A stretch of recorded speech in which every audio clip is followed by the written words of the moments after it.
Hello guys, welcome back to my channel. So today I'm gonna continue our coding C. So right now we are at part 2. So last episode, we learned about new functions, which is the import version of C and a lot in the variables. However, you might want to know how to make. So let's first recap back.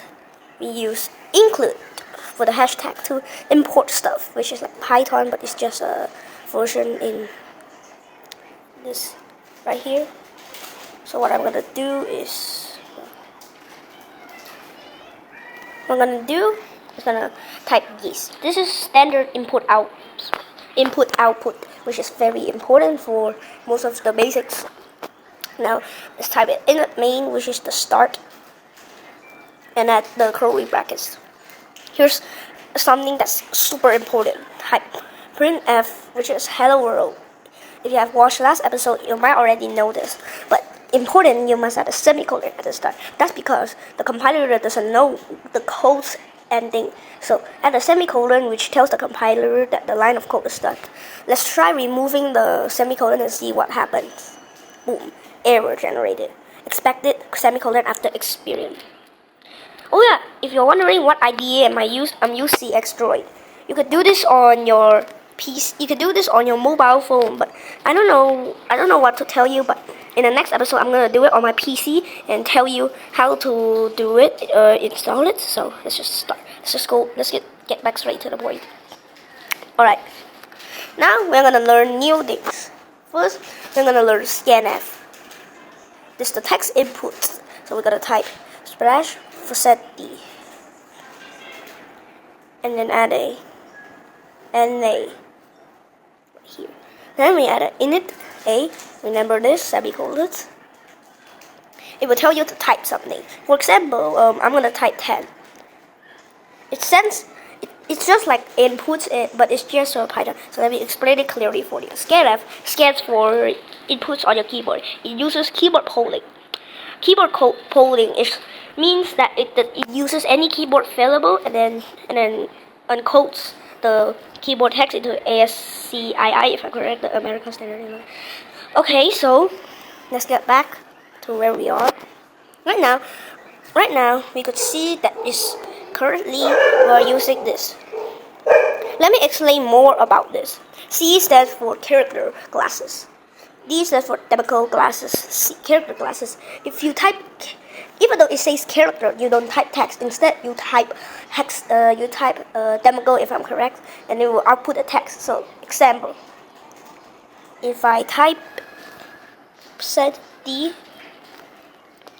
type in a number, and then type printf / set C, and type in A, it's gonna print out a bit. So, oh my gosh, this is so annoying. So we type in an example number 66. That will print B. That's because of the hexadecimal. Let's go deep.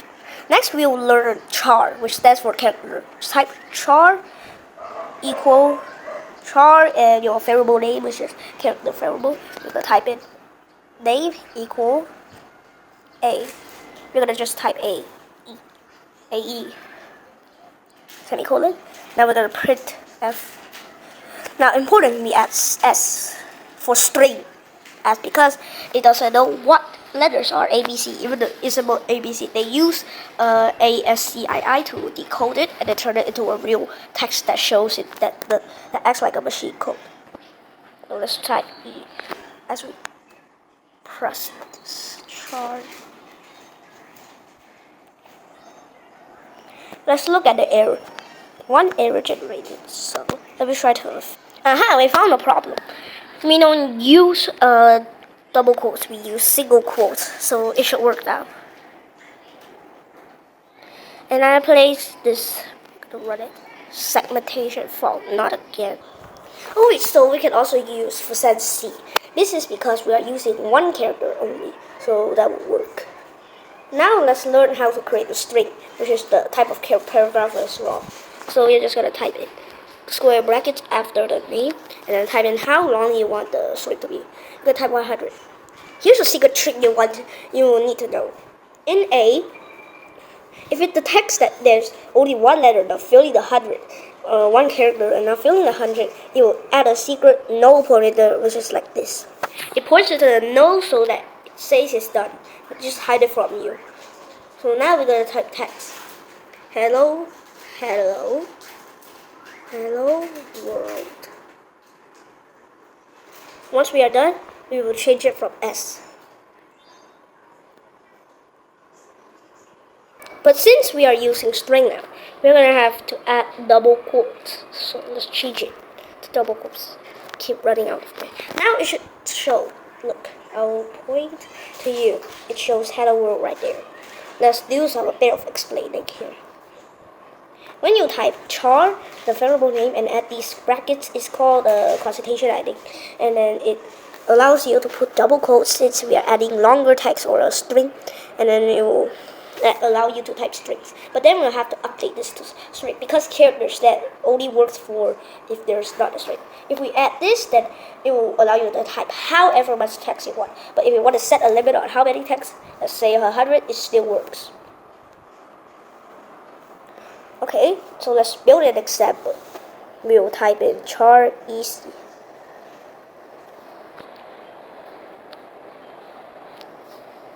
Char easy equal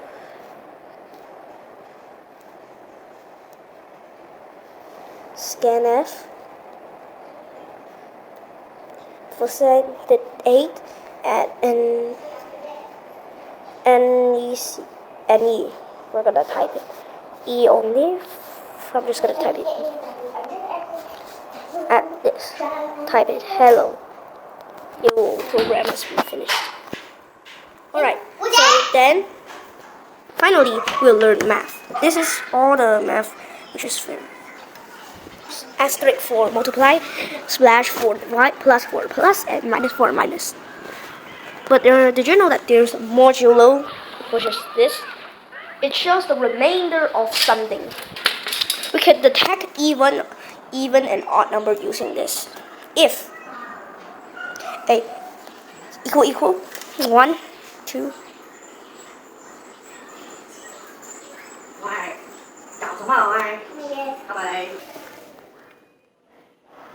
Percent 2 0. Print even. Let's init. Init 1.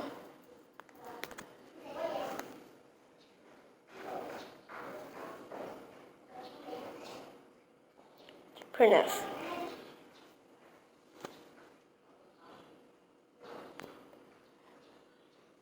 It prints nothing because it's not an even number. So let's type 2. Even. That's good. 4. Also even. 8. Even 2. 9. No, not even. Let's add an else script. Else printf odd. Ox, not odd. Odd, not oxed. Let's type in. Type this. Odd is an odd number. 9 is an odd. And about 19. Odd 2. We are at 12. 10. It's an even. Let's try to scanf.